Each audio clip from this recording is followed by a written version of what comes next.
se retrouve en plein milieu des vignes de Champagne, tout proche de Reims.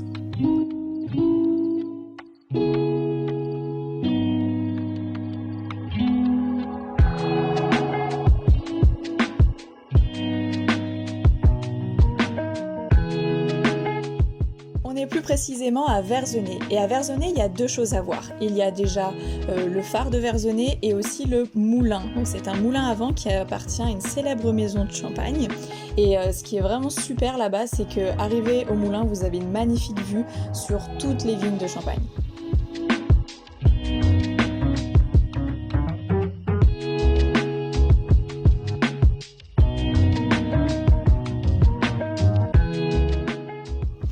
On s'est ensuite rendu dans la forêt de Verzy, qui a comme particularité d'avoir des arbres super bizarres. Les troncs sont tordus, les branches aussi. Mais la meilleure saison pour venir les voir, c'est en hiver, parce que nous en été, c'était rempli de feuillage et on ne les voyait pas très bien.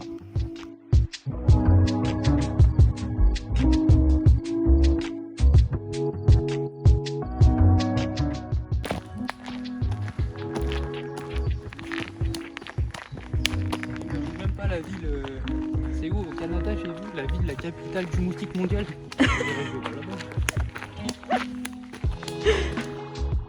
Et à l'entrée de Reims, on s'est arrêté voir une maison de champagne, la maison Pommery, il y en existe plein d'autres. Et on n'a malheureusement pas pu aller visiter parce qu'il fallait réserver à l'avance et nous on n'avait pas prévu. Mais rien que le fait de s'arrêter devant et de regarder, franchement c'est grandiose. En arrivant au centre-ville de Reims, on est directement allé voir la fameuse cathédrale.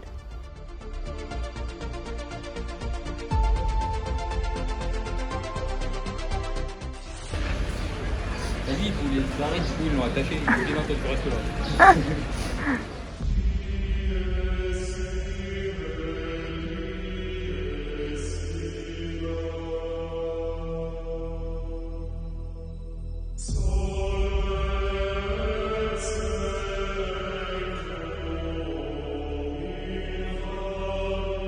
La cathédrale de Reims, c'est là où étaient couronnés les rois de France, et dans cette cathédrale, il y en a eu 31 de couronnés.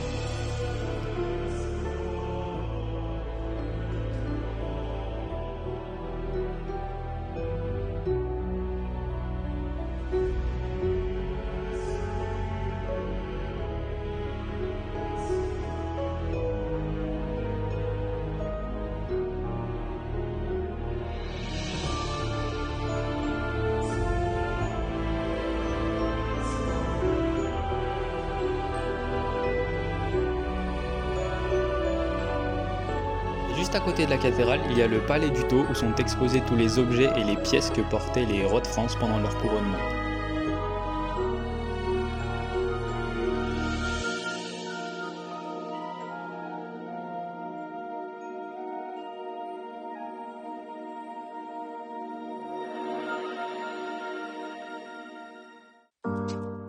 On a continué la visite de Reims sous la pluie malheureusement, mais pour aller découvrir tous les autres monuments qui sont un peu dispersés de partout dans la ville.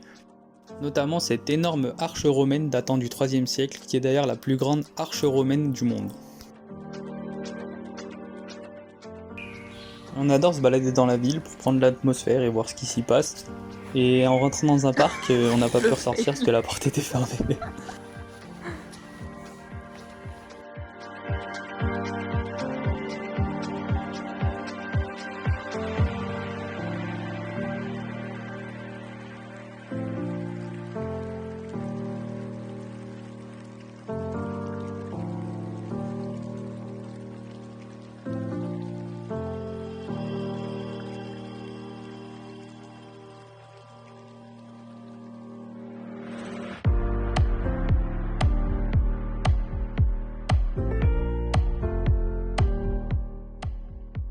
On a ensuite ouvert la carte pour trouver la rue des Tambours, qui a pour particularité d'avoir tous les pavés de sa rue qui sont peints de différentes couleurs. C'est super joli et ça a été fait par rapport à une initiative locale entre les commerçants et la mairie pour attirer les touristes dans cette rue.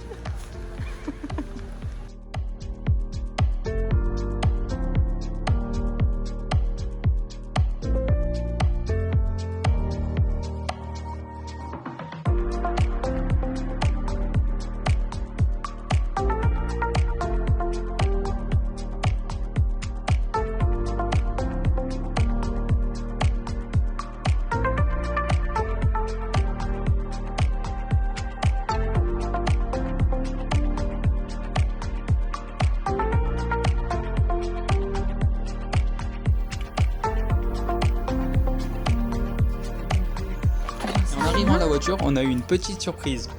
Bon, on change la roue au plus vite, on reprend la route et nous, on se retrouve à notre prochaine destination.